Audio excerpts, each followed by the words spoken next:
오늘도 말씀과 기도로 이 자리에 오신 분들을 환영합니다. 10월 8일 전도서 1장 12절로부터 18절 말씀.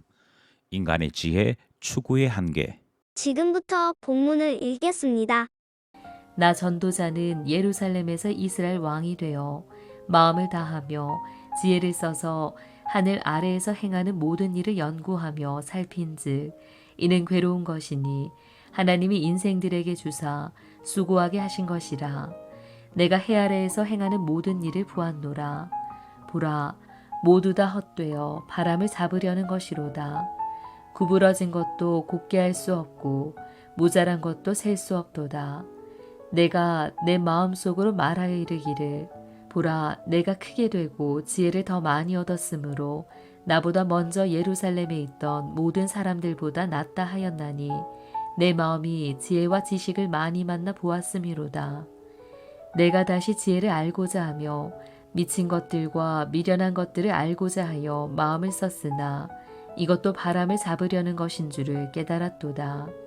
지혜가 많으면 번뇌도 많으니 지식을 더하는 자는 근심을 더하느니라. 본문 해석입니다. 전도서는 두 갈식으로 진행하는 말씀입니다. 뭘 말하고자 하는 주제를 미리 머리 부분에서부터 밝히고 그 이유를 서술하는 형식이죠. 전도서가 시작과 함께 밝힌 것은 첫 단원 주제인 세상 모든 것이 헛되다 하는 주제입니다. 오늘 본문은 왕으로서 또 지혜자로서 그 모든 삶이 헛되다 하는 내용을 우리에게 전하고 있지요. 본문을 살펴보겠습니다.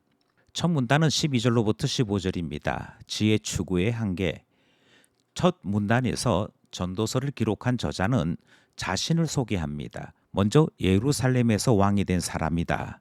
그리고 이스라엘의 왕이다라고 소개합니다. 또 지혜로 나라를 다스리기 원하는 사람, 하늘 아래에 있는 모든 사람들의 삶을 연구하는 사람, 그리고 유익된 삶으로 이끌고자 애쓰는 사람이라고 소개합니다. 이것이 12절에서부터 13절에 기록된 말씀입니다. 전도서에서 지혜라는 말은 대단히 특별한 의미를 가지고 있습니다. 삶의 가장 가치로운 것을 찾아 가르치는 존재를 지혜자라고 부르고 그가 가르치는 내용을 지혜라고 부릅니다. 그러니까 저자이면서 왕이면서 지혜자라고 자신을 소개하므로 그가 인생 최고의 가치를 발견하고자 했다 하는 것이 소개의 부분의 내용인 것이지요. 그리고 그가 왕이므로 만약 인생 최고의 가치를 발견했다면 자신이 가지고 있는 권력으로서 체계를 세우거나 기관을 만들어서 백성들을 가르치고자 할 수 있는 사람, 그렇게 자신을 소개한 것입니다. 당대 왕들이 더 넓은 영토나 더 막강한 권력에 관심을 기울였다면 지금 전도서 1장 12절로부터 소개되고 있는 이 왕은 가장 가치로운 삶, 가장 유익이 있는 삶에 모든 마음을 기울이고 있는 사람으로 소개를 하는 것이지요. 그런데 문제가 발생합니다. 모든 인생살이는 괴로운 것이며 수고로운 것이라 그렇게 말합니다. 14절에는 내가 해 아래에서 행하는 모든 일을 보았노라. 보라, 모두 다 헛되어 바람을 잡으려는 것이로다. 이어서 자신의 고민도 소개됩니다. 15절, 구부러진 것도 곱게 할 수 없고 모자란 것도 셀 수 없도다. 비록 왕이라 할지라도 무엇 하나 헛된 것에서 유익되고 참된 것으로 바꾸지 못하는 철저한 무능을 고백하는 것이 첫 번째 문단 결론에 해당되는 말씀입니다.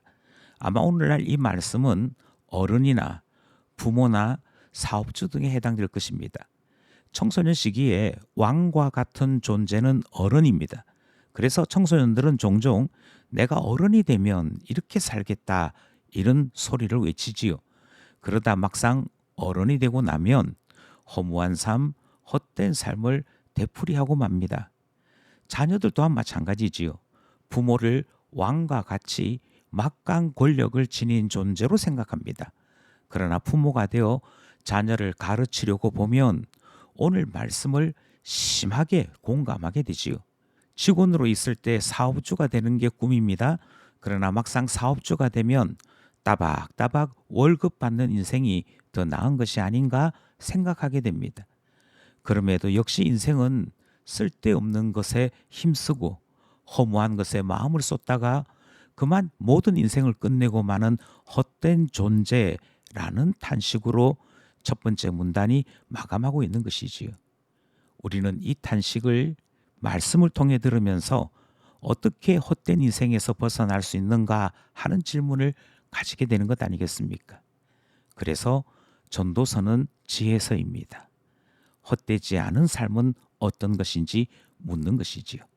여기까지 첫 번째 문단 말씀이었습니다. 둘째 문단은 16절로부터 18절입니다. 탐구 활동의 한계. 둘째 문단은 지혜자로서의 자신을 소개합니다. 16절 말씀입니다. 먼저 지혜자로서 바른 목표를 가졌다라고 소개합니다. 그것은 나 자신이 보다 성숙한 사람, 본문에서는 크게 되고라고 소개하고 있지요. 지혜를 더 많이 얻고자 노력하는 사람이라고도 자신을 소개합니다. 아마 이 일에 돈이나 시간을 많이 쏟았을 것입니다. 그 결과 모든 선대 사람들보다 지혜로운 사람이라는 평가를 얻게 되었다. 그렇게 소개합니다. 그러니까 앞에 있던 모든 사람보다 지혜로우니까 최고로 지혜로운 자가 되었다 하는 말씀입니다. 최고라는 자리에 오르기까지 지혜와 지식을 많이 만나보았다 하는 것으로 자신을 소개합니다. 그런데 역시 둘째 문단에서도 최고의 지혜자임에도 불구하고 암담한 현실이 소개됩니다. 먼저 더 많은 지혜와 지식을 추구하는 그 일 자체가 바람을 잡으려는 것만큼이나 어리석은 일이다라고 소개합니다. 자신이 최고의 지혜자인데 대체 누구를 만나야겠습니까? 이미 많은 지식을 가졌는데 뭘 더 가져야 더 지혜로울 수 있겠습니까? 결국 해 아래 어떤 지혜와 지식으로도 인생의 허물을 해결할 길이 없더라 하는 것만 더 분명해졌던 것이지요. 그럼에도 더 가지려고 하는 것은 바람을 잡는 것과 같다. 성경은 우리에게 그렇게 가르치고 있습니다. 마지막 구절은 우리를 더 비참하게 만듭니다. 지혜가 많으면 번뇌도 많으니 지식을 더하는 자는 근심을 더하느니라. 여기까지 이르러야 그제서 생각나는 것이 있습니다. 나로서는 더 이상 안 되는구나 하는 것에 대한 발견이고요. 그리고 이런 질문이 등장하죠. 그럼 이제 나는 어쩌지? 지금 전도자가 우리에게 가르치는 것은 바로 이 질문이요, 이 탄식입니다. 우리가 믿는 신앙은 그 첫 단계를 전적 무능력에 대한 고백에서 시작합니다. 우리로서는 선한 이가 될 수 없습니다. 우리로서는 하나님 마음에 드는 사람이 될 수 없습니다. 우리로서는 하나님의 심판을 통과할 자격이 없습니다. 우리야말로 헛된 존재이며 멸망받아 마땅한 존재입니다. 이 고백이 있어야 복음을 이해할 수 있고 하나님 만날 수 있지요. 그래야만 구원을 베푸시는 우리 하나님을 참으로 나의 하나님, 나의 주로 온전히 고백할 수 있게 되는 것, 그것이 복음이 전해지는 절차요 순서이거든요. 우리가 살다 보면 병들었다고 한숨 쉴 때가 있습니다. 늙었다고 괜히 무너질 때가 있지요. 그런데 기억하셔야 합니다. 전도서가 기록하고 있는 그대로 이때가 진짜 신앙을 가질 때입니다. 이때야말로 하나님을 주로 고백하는 참 신앙 가질 때 되는 것이고 하나님이 주시는 은혜를 귀하게 받을 수 있는 때가 되는 것이지요.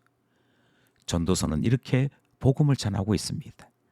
오늘도 말씀과 기도로 전도서가 전하는 복음 앞에 서서 우리 대신 주님을 붙잡는 우리 모두 되기를 간절히 소원합니다.